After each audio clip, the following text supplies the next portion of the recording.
সংখ্যালঘুরাই শুধু অনুপ্রবেশ করছে, হিন্দু অনুপ্রবেশকারী নেই। না ওইটা বললাম তো যে হিন্দুরাও ঢুকছে, কিন্তু যেহেতু তুমি সংখ্যালঘু সম্প্রদায় বেশি দেখা যাচ্ছে বললে আমি ওই জন্য ওই দিকটা হাইলাইট করে বলছি। এইবারেতে দেখো, তোমার কাছে যদি ধরো তোমার বা আমার কাছে যদি ভোটার আই কার্ড না থাকে, আইডি কার্ড, আমরা তো ভোট দিতে পারবো না।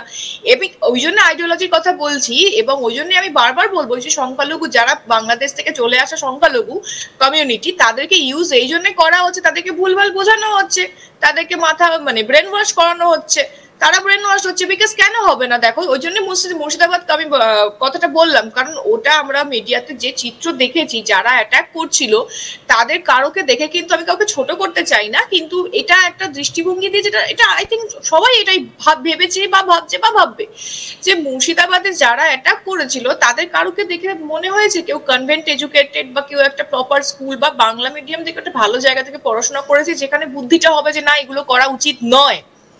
এবার তাদেরকে সেই টোপ হিসেবে ইউজ করা হয়েছে, তারাও সেটা মানে তাদেরকে যেটা বোঝানো হয়েছে তারাও সেটাতে ইনফ্লুয়েন্স হয়ে সেই সব শুধুমাত্র আপনি মুর্শিদাবাদের কথা বলছেন, আমি ফারাক্কা সুতি এগুলো বললাম, আমি মালদাতেও ঠিক একই জায়গা বলবো। এই যে মালদা, সেটাও তো একটা একদম সীমান্তবর্তী একটা জায়গা, এখানকার ছবিটাও কিন্তু সেম, মানে মালদাতেও কিন্তু সেই একই জিনিস লক্ষ্য করা যাচ্ছে। মানে সংখ্যালঘু অধ্যুষিত সীমান্তবর্তী যে জায়গা মালদা, সেখানেও 37.41%, মানে এখনো পর্যন্ত যে জায়গাগুলোর কথা বললাম, আমি প্রোডাকশন টিমকে একটু পরপর দেখাতে বলবো, ডায়মন্ড হারবার, সুতি, ফারাক্কা এবং মালদা, সব জায়গাগুলোতেই কিন্তু দেখা যাচ্ছে একই রকম প্রবণতা।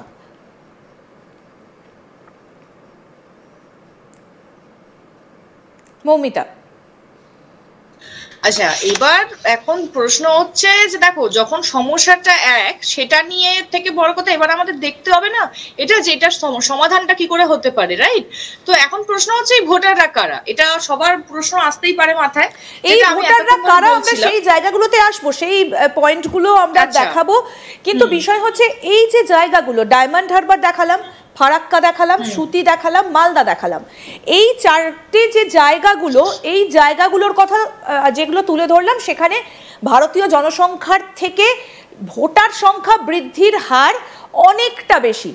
কিন্তু বিষয়টা হচ্ছে যে শুধুমাত্র এই জায়গাগুলো দিয়েই কেন, ডায়মন্ড হারবার, সুতি, ফারাক্কা, মালদা কেন, এছাড়াও তো আরো বেশ কিছু জায়গা রয়েছে। আর এবার যে গ্রাফিক্সটা দেখাচ্ছি, যে এই ভোটাররা কারা, যে প্রশ্নটা তখন আপনি তুললেন, 13 বছরে জন্মের তুলনায় ভোটার বাড়ার অনুপাত 168%, মানে 168%। একজন শিশুর জন্মের সঙ্গে 1.5 জন ভোটার তৈরি হচ্ছে, এটা কখনো মেনে নেওয়া যায় কি? নেক্সট দেখো, হ্যাঁ আমরা এই প্লেটটা একটুখানি দেখিয়ে দিই, তারপর আমি আসছি। আমি এই প্লেটটা একটু পড়ি কি রয়েছে। 2002 সালে আমি যদি জনসংখ্যার হিসেবগুলো করি, যে পশ্চিমবঙ্গে জনসংখ্যাগুলো 8.1 অর্থাৎ 8.1 কোটি জনসংখ্যায় ভোটার 4.58 কোটি। 2011-তে জনসংখ্যা কত বেড়েছে? 9.12, অর্থাৎ তারপরে বেড়েছে হচ্ছে ভোটার সংখ্যা 5.62।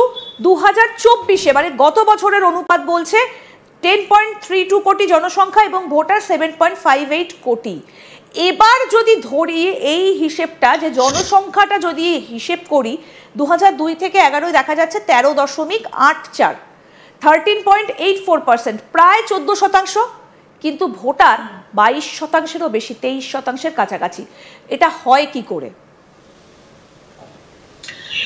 দেখো, আমি তোমাকে আবার একটা একটু মানে কি বলবো, পলিটিক্যাল অ্যাঙ্গেলই আমি বলবো, সেটা হচ্ছে যে যখন তোমার এই 2024-এর যে লোকসভা, 2019-এর যে লোকসভা নির্বাচন হয়েছিল, তখন কিন্তু ইলেকশন কমিশন আমাদের বাংলাতে ভোটার লিস্টে যথেষ্ট নর্মালিটি বা অ্যানোমালি যাই বলি না কেন সেটা পেয়েছিল।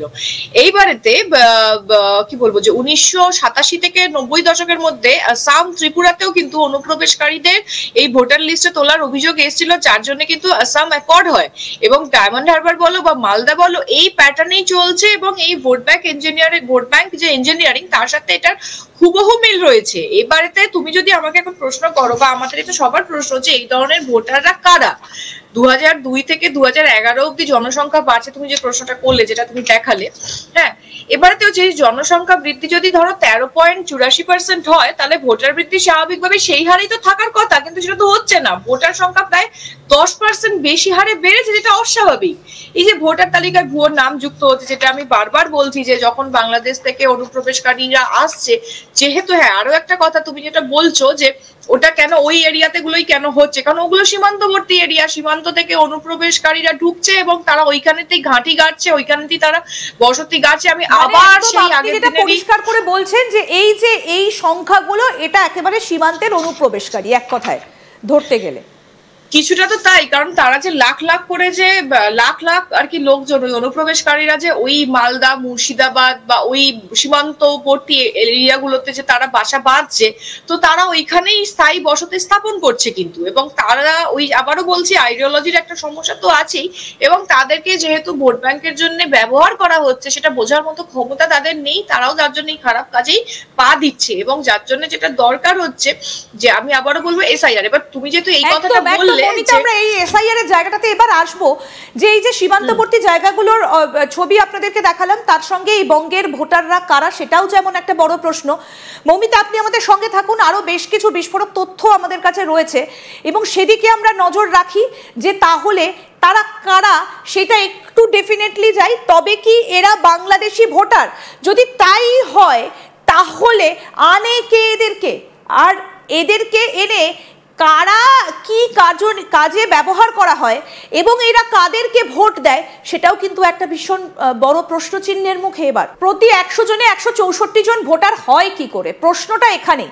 আমি মৌমিতার কাছে যাব, তবে তার আগে পরের গ্রাফিক্সটা একটু দেখাবো, যে বিস্ফোরক তথ্য আপনাদের দেখাবো বলেছিলাম। মৌমিতা, 2002 থেকে 2011-তে জনসংখ্যা বেড়েছে 13.84%, প্রায় 14%। ভোটার বেড়েছে 22.89%। তাহলে ভোটার বাড়ার অনুপাতটা মানে কি অদ্ভুতভাবে 98%-এর বেশি, 98.44। এবং তারপরে 2011 থেকে 2024-এ যদি আমরা জনসংখ্যা দেখি, জনসংখ্যা বেড়েছে 13.06%, কিন্তু ভোটার বেড়েছে 34.78%।